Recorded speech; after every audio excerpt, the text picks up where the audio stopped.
New education policy 2022ના નિયમોની ધીમે ધીમે ગુજરાતમાં અમલાવારી શરૂ થઈ ગઈ છે, જેમાં પ્રાથમિક સ્કૂલોમાં દર શનિવારે નો સ્કૂલ બેગ ડે રાખવાની પણ જોગવાઈ કરવામાં આવી છે। ત્યારે ગુજરાતની પ્રાથમિક સ્કૂલોમાં શનિવારના રોજ નો સ્કૂલ બેગનો અમલ શરૂ થઈ ગયો છે। ત્યારે આજથી સુરતની શાળાઓમાં વિદ્યાર્થીઓ બેગ વગર આવ્યા। વિદ્યાર્થીઓ સ્કૂલ બેગ વગર સ્કૂલે પહોંચ્યા। હવે દર શનિવારે બાળકોને વિના બેગ જ સ્કૂલ આવવાનું રહેશે। ત્યારે બાળકોને અભ્યાસ સિવાયની રમતગમત, સાંસ્કૃતિક, યોગ ક્ષેત્ર સહિતની પ્રવૃત્તિઓ કરાવવામાં આવશે। ત્યારે પ્રથમ શનિવારે જ સુરતની દરેક શાળાઓમાં વિદ્યાર્થીઓ બેગ વગર આવ્યા। વિદ્યાર્થીઓ સ્કૂલ બેગ વગર સ્કૂલે પહોંચતા જોવા મળ્યા હતા। ત્યારે વિદ્યાર્થીઓને સ્કૂલ દરમિયાન વ્યાયામ કરતા નજરે પડ્યા। નમસ્કાર, હું દેવિકા કંસારા, સંચાલક ડીપી માંગુકિયા વિદ્યાલય।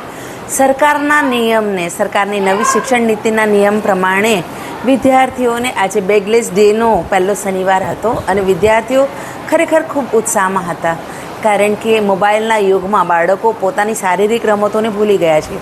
ત્યારે શાળાએ અને જે આપણા સરકાર તરફથી જે નિર્ણય લેવામાં આવ્યો કે બાળકોને બેગલેસ ડેનો એક દિવસ હોવો જોઈએ અને એ શનિવાર હોય।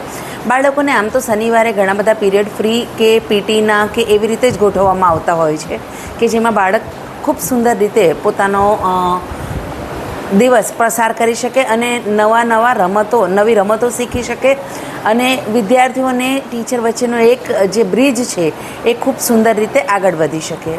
આજના દિવસે જે શનિવારે પહેલો શનિવાર એવો રહ્યો કે જેમાં બેગલેસ ડેની શરૂઆત કરવામાં આવી। એમાં આજે મેં વિદ્યાર્થીઓને મહાભારત જેવી પૌરાણિક વાર્તાઓ પ્રોજેક્ટર પર બતાવવામાં આવી, કારણ કે આજનો દિવસ વરસાદનો પણ ખૂબ હોય।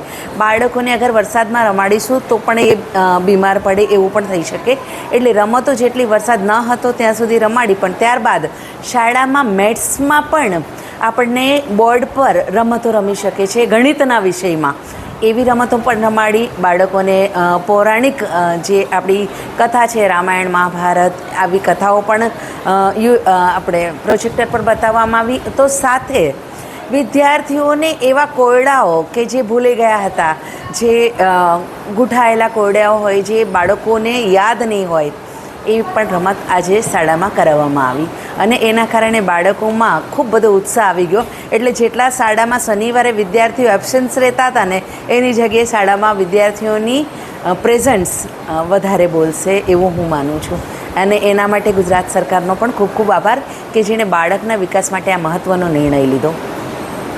Reporter Arvind Rathod, Janadesh news, Surat.